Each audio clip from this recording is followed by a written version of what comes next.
Olá, sejam todos muito bem-vindos a mais um episódio do Hematotalks. Eu, Thaís Fischer e Natália Zing, e hoje a gente trouxe um tema muito interessante para a gente discutir, que é a revolução nos tratamentos dos pacientes com mieloma múltiplo. A gente teve uma grande revolução na primeira linha de tratamento, com uma melhora significativa dos resultados e nos desfechos. E aí a ideia é a gente trazer os principais estudos que modificaram esse cenário, tanto para os pacientes que são elegíveis ao transplante, e a gente vai discutir um pouquinho o que é isso, e os não elegíveis ao transplante. Então, eu queria, Natália, que você começasse primeiro falando, né, o que é esse elegível, não elegível, e por onde a gente vai começar a falar dessa grande revolução?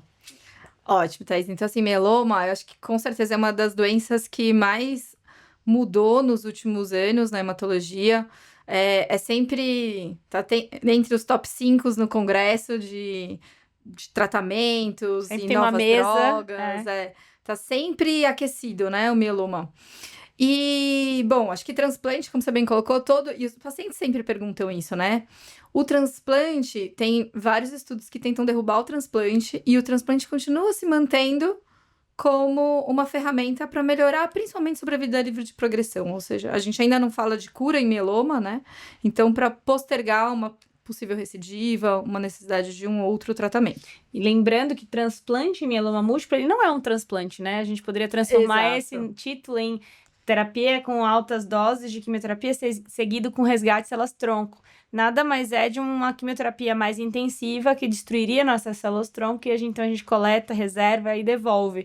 Então, essa é uma ferramenta muito importante, como você falou, dentro do pipeline do tratamento do mieloma, mas que não é um transplante propriamente dito. Exatamente. Então, acho que esse é um conceito... Tecnicamente, ele não deveria ser chamado de transplante. Ele chama transplante porque a gente tira um tecido, E coleta e devolve. Mas é do mesmo paciente. Mas é do paciente. Então, acho que esse é o primeiro ponto, né? Quando a gente olha o paciente, isso era muito importante, mas tá mudando um pouco, não tá? Assim, se ele é elegível, se ele não é elegível, pra gente decidir como vai ser a jornada dele ao longo do tratamento. Bom, então acho que um ponto que realmente mudou muito é em relação à idade cronológica, né? Acho que antigamente a gente pensava muito em um marco de idade cronológica, né? Então, quantos anos esse paciente tem?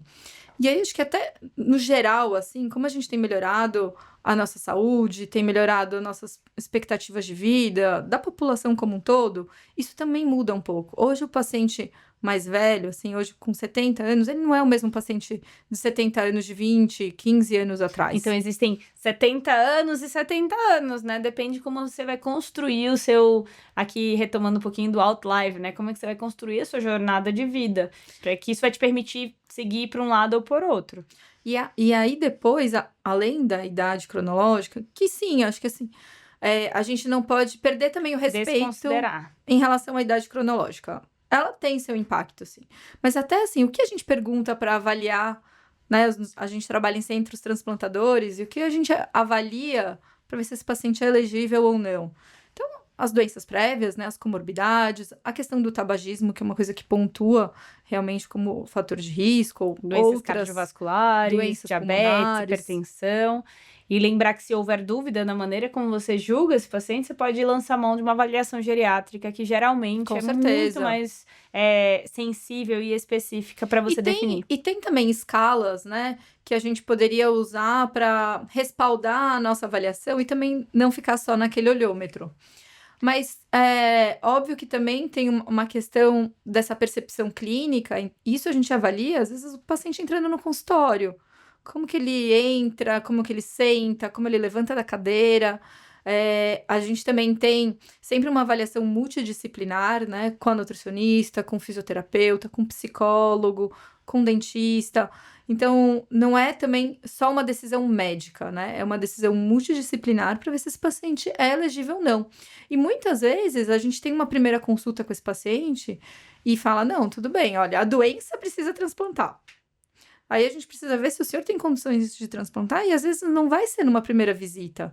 Na primeira visita a gente fala: não, ok, vamos tentar seguir com esse plano. E aí, fazendo os exames, as avaliações, a gente vê que não é realmente a melhor decisão. E como também pode ser dinâmico, né? Esse paciente pode melhorar ao longo dessa avaliação, como ele também pode piorar ao longo dessa avaliação. Então, acho que a primeira, quando a gente fala, então, do paciente que chega ao consultório com diagnóstico de mieloma, a gente era super apegado a essa questão, hoje em dia ela está sendo diluída, seja porque o conceito ele é mais móvel, e seja porque os tratamentos também agora dão essa flexibilidade. Então, agora, como você acabou de falar e reforçando, numa primeira consulta já era assim, mas numa primeira consulta você não precisa ser tão estrito e categórico em dizer se o paciente ele é elegível ou não elegível, porque a gente teve uma grande mudança, né? Então, agora a gente teve 2 estudos que mudaram a maneira como a gente entende a elegibilidade, né, do transplante, até porque algumas vezes a elegibilidade, ela muda, né, porque o paciente pode estar muito doente, pode estar pior pela doença. E aí, nesse cenário de uma primeira linha elegível ou não elegível, a gente teve a publicação de 2 estudos. E só, então, um comentário rapidinho antes. Um dos pontos que acho que antigamente fazia, né, obrigava a gente a ser muito categórico nessa elegibilidade ou não já na primeira consulta, era a questão do uso do melfaleno. Isso. Como o transplante é baseado em melfaleno, os tratamentos que usavam melfaleno na indução, eles eram restritos para o inelegível. E aí, quem era elegível, a gente ia usar o melfaleno só na hora do transplante. Então, acho que a questão do melfaleno é que pesava, né? Exato, fazia com que a gente precisasse decidir já na primeira consulta, né? Na hora de prescrever, se a gente ia prescrever esse melfaleno em ciclos, nos tratamentos inelegíveis, ou se a gente ia guardar o melfaleno para o transplante. E aí, agora, o melfaleno ele foi tirado mesmo do backbone, né, da primeira linha. Então, a gente vem de uma era do estudo do Cassiopeia, que já foi a primeira vez da introdução dos esquemas quádruplos, que era DARA, e a incorporação do CD38. Exatamente, dexametasona para os pacientes elegíveis, mas ficava uma questão aí da manutenção que a gente adaptava, a gente sai do Cassiopeia e a gente tem a publicação de 2 estudos muito interessantes, que é o Perseus, para paciente elegível, e do Cefeus para o paciente não elegível. Então, eu queria que você detalhasse para mim um pouco sobre Perseus e Cefeus. Bom, primeiro assim, então, a gente tem hoje 4 classes de droga que fazem esse backbone do tratamento inicial do paciente com mieloma múltiplo. Corticoide sempre vai estar presente. Um imunomodulador, e aí, entre talidomida, que tinha no Cassiopeia, e a lenalidomida, a gente sabe que a lenalidomida, além de ser mais eficaz, ela também é menos tóxica, principalmente. Tem uma tolerabilidade melhor. Menos neuropatia periférica, menos cardiotoxicidade.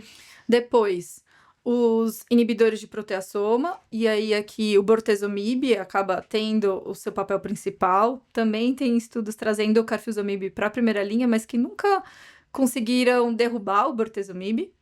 E aí, de anti-CD38, a gente tem o daratumumab, que vem, então, no Perseus, já vinha no Cassiopeia. E o Cassiopeia, acho que o mais interessante do Cassiopeia foi que ele mostrou aquela história de não segurar sua carta na manga, né? A primeira dúvida no Cassiopeia era: uso todas as cartas de uma vez ou eu guardo o daratumumab e uso depois? E ficou muito claro mesmo que quanto antes a gente iniciar o anti-CD38, melhor é o desfecho. E depois, no paciente não elegível, a gente tem o Cefeus, mas também tem o MROS, que traz o isatuximab, que é outro anti-CD38. Então, assim, Perseus é o DARA-VRD na primeira linha para o paciente considerado elegível ao transplante. Na jornada dele vai incluir indução, transplante, consolidação e manutenção. Você pode me falar um pouco sobre os resultados? Tá. Por que foi tão impactante? Bom, acho que uma outra coisa que mudou também em relação ao desenho dos estudos é que eles começaram a trazer uma ferramenta chamada doença residual mínima. Seja para definir tratamento, então no Perseus eles fazem 2 anos de manutenção combinada de DARA com lenalidomida, e aqueles pacientes que têm resposta completa sustentada por 1 ano, a gente pode tirar o daratumumab. Então, ele traz uma dinâmica de tratamento. como também de avaliação precoce. Como hoje as curvas de sobrevida, querendo ou não, são mais prolongadas, você ter uma avaliação precoce de distinguir, né, os braços com a DRM e que se depois traduziu, sim, tendo melhores curvas de sobrevida e de progressão, também é uma nova ferramenta. Então, eles já trazem essa DRM como um endpoint primário para os estudos.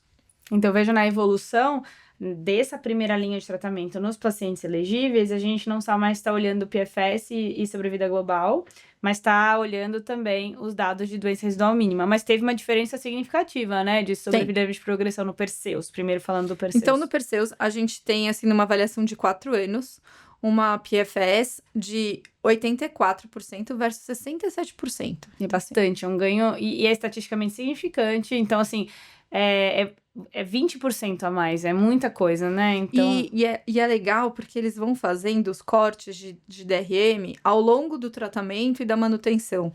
E aí você vê que em todos os cortes, seja pós-indução, pós-transplante, pós-consolidação e depois no segmento na manutenção, a gente tem uma superioridade da combinação quádrupla versus a tripla. Eu sempre falo que o nosso objetivo de resposta no mieloma ou em outras doenças incuráveis, né, é ter uma resposta rápida, profunda e sustentada. Claro. E aí foi isso que ele mostrou, porque já logo no início já difere, né, já separa as curvas e isso vai se sustentando. Além de ser mais profundo, também vai se sustentando. É o que a gente espera de dar, que eu costumo falar de Tailor Therapy, ou seja, dar o tratamento ideal para cada doente. Então, se é um paciente que tem uma doença de maior risco e que não negativa, DRM, esse paciente precisa continuar tratando. Ao passo que aquele que tem uma doença mais sensível, que é uma doença mais responsiva, ele pode diminuir a manutenção. Então, dar o peso ideal para cada doente. Então, a gente falou de Cefeus na primeira linha. Perseus na primeira linha. E aí, a gente vai falar agora de Cefeus, os pacientes não elegíveis, aquele paciente que é frágil, aquele paciente em que tem uma doença cardiovascular e que eu não considerei ele idealmente candidato a um transplante. Ou, inclusive, que o paciente não quis transplantar. Exato, eu tô longe de um centro. Esse também é uma questão de elegibilidade, né? Que cada vez mais a gente tem colocado a decisão do paciente. E aí, e eu acho que o Cefeus traz para o Perseus um dado importante, porque se eu tô em dúvida no que eu vou fazer, eu posso começar no mesmo backbone, que é Dara, Velcade, lenalidomida e Dexa, e eventualmente, depois de 2 ciclos, entender se esse paciente realmente é inelegível. De repente, ele tá muito doente pela própria doença, ciência renal, muita anemia, e aí eu não sei se ele realmente é um bom paciente, tem uma idade limítrofe. Então, eu posso começar... E aí, às vezes, ele surpreende, né? Surpreende com resposta, surpreende com tolerabilidade. E aí, eu queria que você falasse... Foi eficaz também, no mesmo nível que o Perseus, em sobrevida de progressão e sobrevida global, o Cefeus? Mostrou essa grande diferença, igual o Perseus veio para realmente fomentar? Esse grupo, né, classificado como inelegível, eu, particularmente, acho muito mais desafiador. Porque, primeiro, é um grupo que é muito mais heterogêneo. É fácil dizer que é elegível. Inelegível, você fica em dúvida. Porque você fica assim, tem o paciente que ele é borderline, você fala, putz, será que ele é? Será que ele não é elegível? Tem um paciente que você com certeza fala que ele é inelegível. E tem um paciente que é muito frágil. E que esse paciente, na verdade, menos é mais, sabe? É aquele paciente que você não pode também dar muito tratamento visando a eficácia e acabar dando mais toxicidade. Perdendo toxicidade. Né, trazendo mais intolerância. Então, é um grupo muito mais amplo. E aí, se né, na primeira linha do elegível é muito clara que 4 é melhor que 3, aqui no inelegível já fica com algumas dúvidas. Até porque o que a gente tinha antes era o Maia, né? Que é muito bom. Que é muito bom, é muito surpreendente, né? A gente tem ali uma mediana de 5 anos de tratamento. A gente tá falando de progressão. Sobrevida de progressão em 60 meses aproximadamente, 61 vezes 54, né? Ou seja, mas muito bom, assim, mudou drasticamente uma primeira linha. Acho que já era revolucionário num esquema extremamente bem tolerado e também que melhora a qualidade de vida. Tem uma subanálise só sobre qualidade de vida nos pacientes, mostrando ganho de qualidade de vida. Acho que isso é um desfecho incrível para uma doença incurável. Nos pacientes mais frágeis, ele ganha também. Ele tem benefício, o Maia. E aí, muita gente questiona mesmo, poxa, vale a pena a gente incorporar o bortezomib, já que a gente tem dados muito bons? Bom, em termos de eficácia, sem dúvida, realmente você vai ter mais eficácia. A gente não tem um dado head-to-head disso, mas em avaliações comparativas, né, que a gente fala faz para não sempre, fazer. mas a gente faz, não tem jeito. Ele é muito bom, assim, é mais eficaz.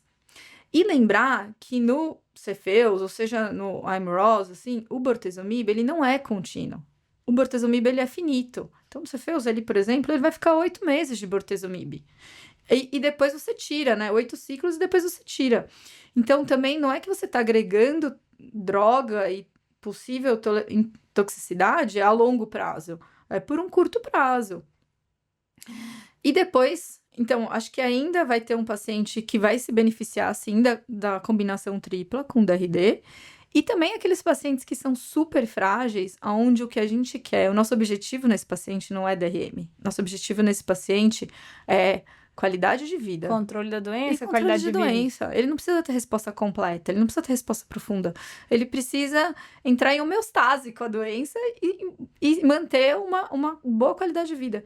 Para esses pacientes, lenalidomida e dexa tá mais que suficiente. É um tratamento oral. São pacientes que às vezes têm mais dificuldade para ir no centro, com locomoção, com rede de apoio, ou tem polifarmácia, já tem outras toxicidades relacionadas às outras comorbidades, tem uma neuropatia diabética, etc. Então, para esse paciente é isso. Assim. Então, os nossos endpoints mudam conforme esses pacientes inelegíveis. E aí, só para trazer também, eu acho que a gente trouxe os dados do Cefeus, do Perseus, no caso, para elegível, do Cefeus para inelegível, os dados do Maia mostrando como uma alternativa de tratamento tudo em primeira linha, e aí a gente tem o dado do Imerose, né, também nesse cenário da combinação quádrupla.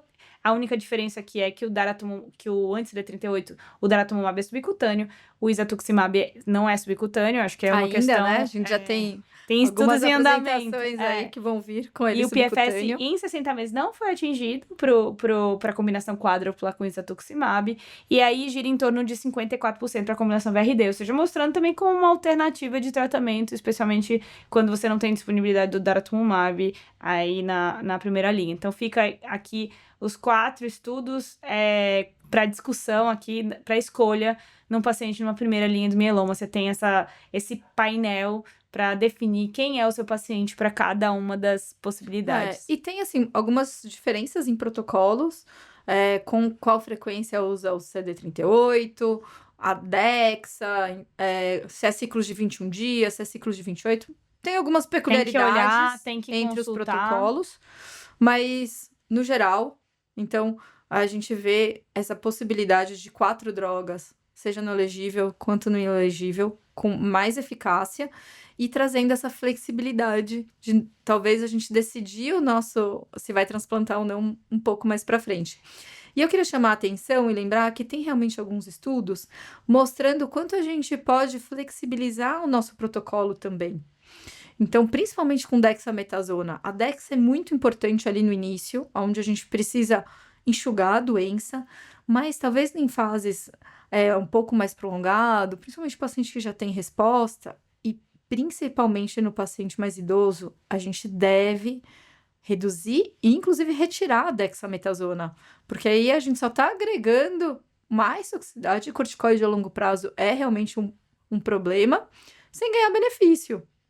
Então, lembrar que, principalmente no paciente ali mais idoso, a gente precisa ter o cuidado de manejar as drogas e manejar as doses. Nenhuma quimioterapia estanque, né? Você precisa ir ajustando a cada e essa consulta, é a arte, né? Você precisa entender qual é a demanda do paciente. Ele é um diabético, ele tá descompensando muito o diabetes, talvez seja a hora de controle mínimo, já reduzir o corticoide. Mas esse era um medo que a gente tinha anteriormente. Vídeo Cassiopeia, que tinha uma dose de corticoide muito mais alta do que o próprio Perseus, né? Chegava a fazer 2 dias seguidos de corticoide. Então, a gente, ao longo do tempo, foi entendendo que o corticoide sim é muito importante, mas ele pode ser diminuído ao longo do ciclo e até retirado. Acho que você fica realmente uma grande mensagem aí na primeira linha do mieloma. E a Lena, né? A Lena, ela tem que ser ajustada para função renal. Lembrar que ela não é nefrotóxica.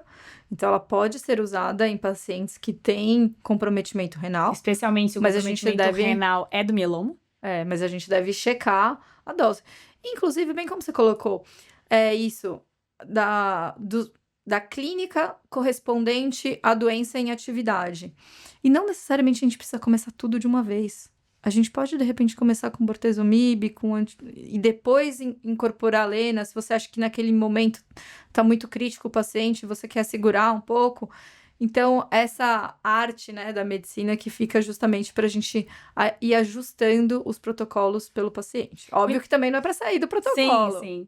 E aí muita gente fala, tá mais difícil? Eu acho que não, acho que tá ficando mais fácil a gente entender quais são os nossos recursos, quais são as nossas possibilidades e com melhores desfechos. Então, na verdade, eu acho que facilitou a vida do clínico, do dia a dia, né? Porque todas as combinações que a gente mostrou aqui são extremamente eficazes. A gente tá falando de avaliação de 60 meses, na grande maioria deles, com ganho de sobrevida de progressão, que acho que o foco é o ganho do paciente, né? Ainda é uma doença incurável, mas com pacientes vivendo muito melhor e com doença em remissão. Então, acho que E preservando, realmente... né? Preservando a qualidade de vida deles.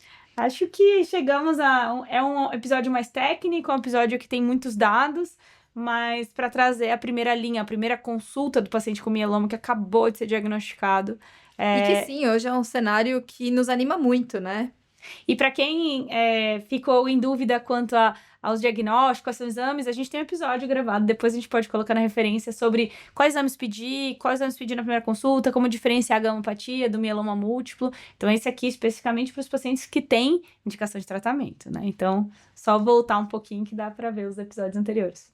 Excelente! Obrigada a todos que compartilharam esse café com a gente, essa discussão sobre o mieloma. E comentem, mandem suas mensagens. Estamos à disposição. Um abraço.